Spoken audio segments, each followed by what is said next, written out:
Hello everyone, welcome to Vedantu NCERT solutions class 11th and 12th। इस channel पर हम NCERT की सारी प्रॉब्लम्स का डिटेल डिस्कशन करते हैं। So do like, share and subscribe the channel. आज हम देखेंगे chapter 5 continuity and differentiability exercise 5.1 question number 14।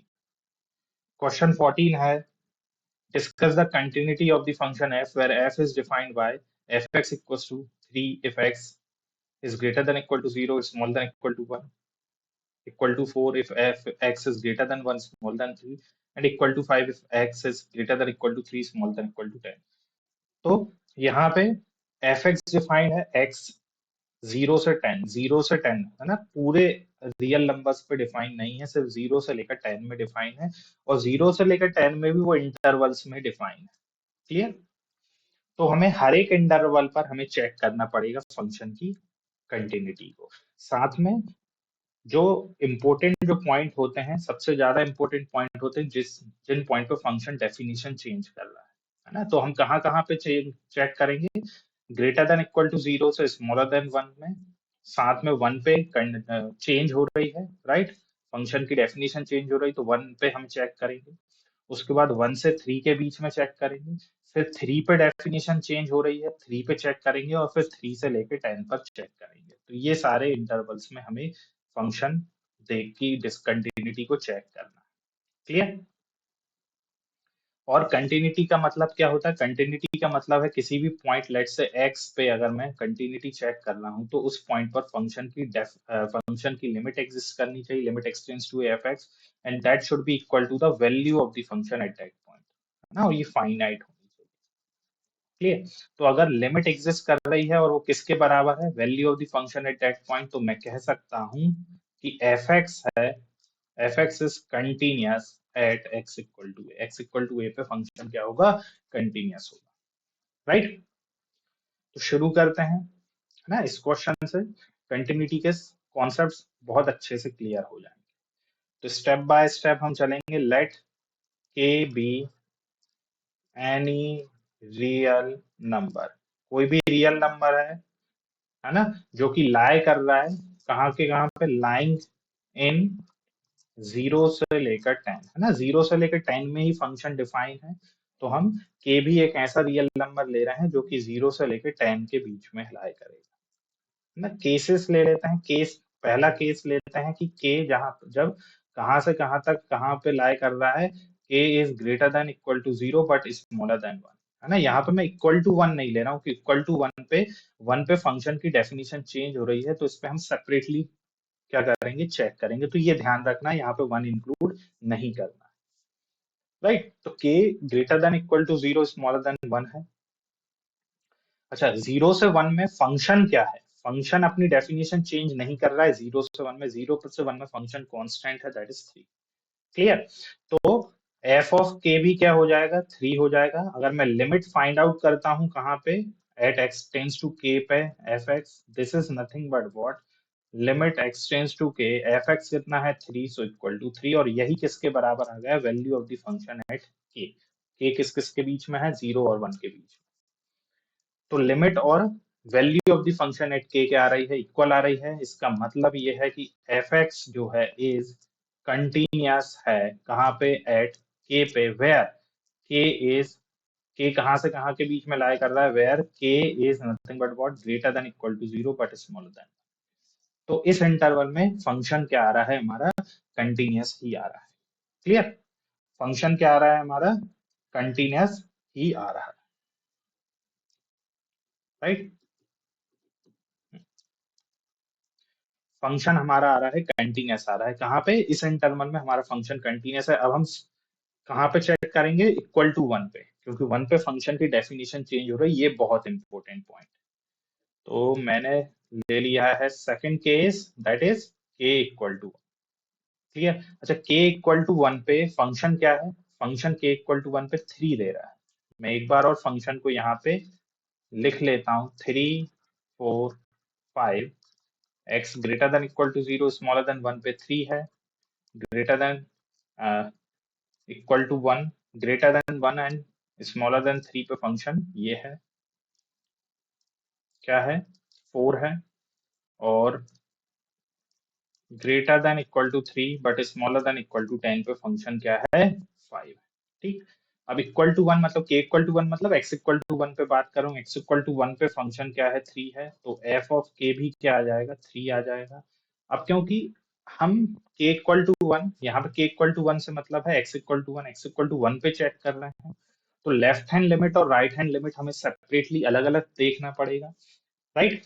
क्योंकि मैं जब लेफ्ट हैंड लिमिट लेता हूं तो फंक्शन को मैं अप्रोच कर रहा हूँ लेफ्ट हैंड साइड से, मतलब 1 से छोटी वैल्यू पे, है ना, तो लेफ्ट हैंड लिमिट क्या हो जाएगी, limit x tends to 1 minus, है ना, 1 से छोटी वैल्यू से अप्रोच कर रहा हूँ, तो 1 से छोटी वैल्यू पर फंक्शन क्या है मेरा 3 है, तो लेफ्ट हैंड लिमिट आ गई है 3। राइट हैंड लिमिट का मतलब क्या है, फंक्शन की को अप्रोच कर रहा हूँ 1 से बड़ी वैल्यू से, है ना, 1 प्लस से, तो 1 प्लस से मतलब 1 प्लस 1 से बड़ी वैल्यू पे फंक्शन क्या है that is 4, so equal to 4। Clearly यहाँ पे एल एच एल और आर एच एल तो बराबर आ ही नहीं, मतलब लिमिट एग्जिस्ट ही नहीं कर रही है, तो मैं कह सकता हूँ लिमिट डज नॉट एग्जिस्ट। तो उस पॉइंट पे लिमिट एग्जिस्ट नहीं कर रही है, मतलब एल एच एल और R H L left hand limit और राइट हैंड लिमिट इक्वल नहीं है, और अगर लिमिट एग्जिस्ट नहीं कर रही है तो मैं कहूंगा कि फंक्शन जो है कंटिन्यूअस नहीं है, एफ एक्स इज डिसकंटिन्यूअस, है ना, डिसकंटिन्यूअस है एट के इक्वल टू 1, राइट, के इक्वल टू 1 या एक्स इक्वल टू 1 पे फंक्शन डिसकंटिन्यूअस, राइट। तो यहाँ पे हमने लेफ्ट हैंड लिमिट और राइट हैंड लिमिट, है ना, अलग अलग इसलिए चेक की है क्योंकि जब मैं एक्स इक्वल टू ए पे, है ना, चेक करता हूँ, तो लेफ्ट हैंड लिमिट मतलब ए पे को मैं अप्रोच कर रहा हूँ लेफ्ट हैंड साइड से, राइट हैंड लिमिट मतलब मैं राइट हैंड साइड से अप्रोच कर रहा हूँ। और अगर मैं यहाँ पे ए की वैल्यू 1 लेता हूँ तो 1 पे लेफ्ट हैंड साइड पे फंक्शन की डेफिनेशन क्या है 3 है, और राइट हैंड साइड पे फंक्शन की डेफिनेशन 4 है, तो फंक्शन की डेफिनेशन चेंज हो रही है, इसलिए मैंने लेफ्ट हैंड लिमिट अलग कैलकुलेट की है और राइट हैंड लिमिट अलग कैलकुलेट की है। अगर फंक्शन की डेफिनेशन चेंज नहीं हो रही होती तो भी मैं लेफ्ट हैंड लिमिट और राइट हैंड लिमिट अलग अलग कैलकुलेट कर सकता था, लेकिन उस केस में क्योंकि फंक्शन की डेफिनेशन ही चेंज नहीं हो रही है तो हम डायरेक्टली भी कैलकुलेट कर लेते हैं, जो पॉलिनोमियल फंक्शंस के केस में, राइट।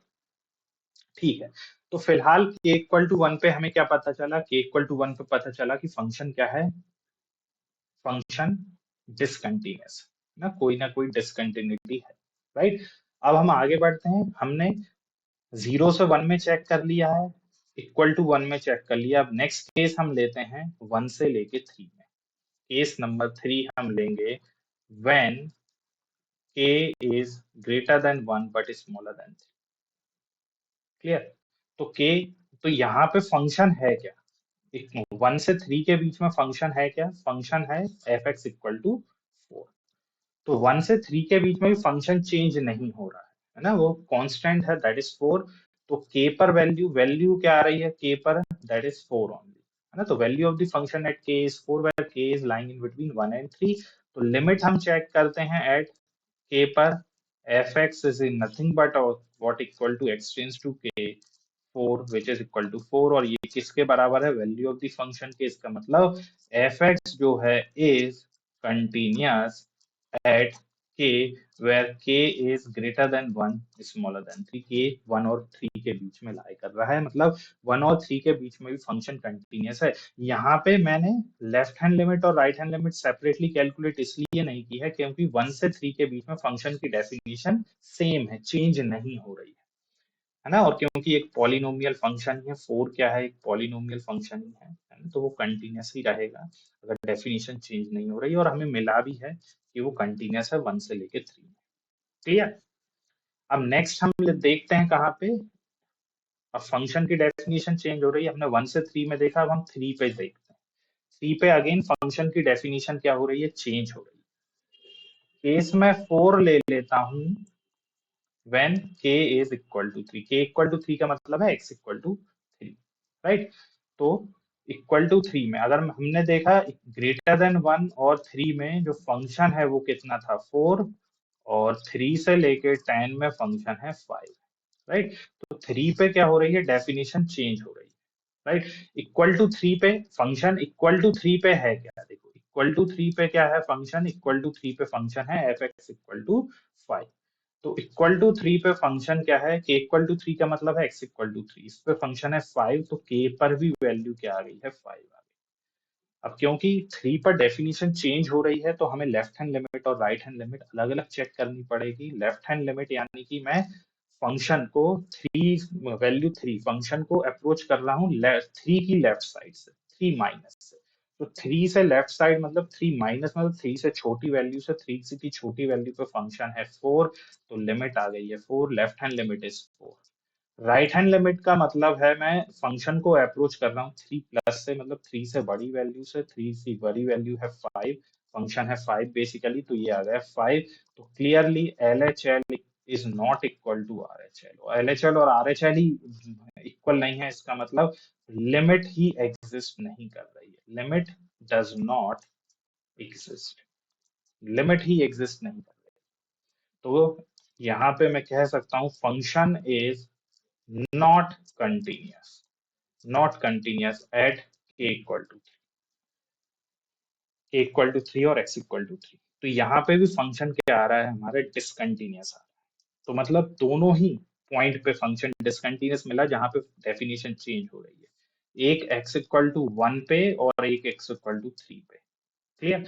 अब हमारा लास्ट इंटरवल बचता है 3 से लेके 10 पे, 3 से लेके 10 पे वो हम कई क्वेश्चंस कर चुके हैं, क्लियरली दिख रहा है 3 से लेके 10 डेफिनेशन चेंज नहीं हो रही है, राइट, डेफिनेशन चेंज नहीं हो रही है, और साथ में फंक्शन क्या है, कांस्टेंट है, तो वो नो डाउट कंटिन्यूस ही होगा। लेकिन हमें मैथमेटिकली शो करना है, तो कैसे करेंगे, when k is greater than 3 smaller than equal to 10, है ना। यहाँ पे फंक्शन है क्या, फंक्शन है एफ एक्स इक्वल टू 5, है ना। और फंक्शन की डेफिनेशन चेंज नहीं हो रही है, तो एफ ऑफ के भी क्या आ जाएगा हमारा, एफ ऑफ के आ जाएगा, that is equal to f of k आ जाएगा हमारा 5। और फंक्शन की डेफिनेशन चेंज नहीं हो रही है, तो लिमिट चेक कर लेते हैं एट के पे, limit x tends to k f x equal to limit x tends to k f x कितना है 5, सो इक्वल टू 5, ये किसके बराबर है, value of the function at K, therefore F x is continuous at K, जहां पर के वेर के लाइज बिटवीन 3 to 10। क्लियर। तो हमें कहां कहां पर फंक्शन डिसकंटिन्यूअस मिल रहा है, 2 पॉइंट्स हमें मिल रहे हैं, 2 पॉइंट्स ऑफ डिसकंटिन्यूटी। कौन कौन से पॉइंट हमें मिले, x equal to 1 and x equal to 3, है ना। x इक्वल टू 1 और x इक्वल टू, हमें कंटिन्यूटी के पर ही डिस्कशन करना था। तो फंक्शन 0 से 3 इंटरवल में हर जगह कंटिन्यूअस है except x equal to 1 and x equal to 3, जहां पे फंक्शन की डेफिनेशन चेंज हो रही है। बस यही 2 पॉइंट हैं जहां पे फंक्शन क्या है, डिसकंटिन्यूअस है, बाकी हर जगह 0 से लेकर 10 में फंक्शन कंटिन्यूअस है। I hope the solution is clear to everyone, right? Please do like, share, and subscribe the channel. We'll see in the next video, student, with the next problem. Till then, have a good day.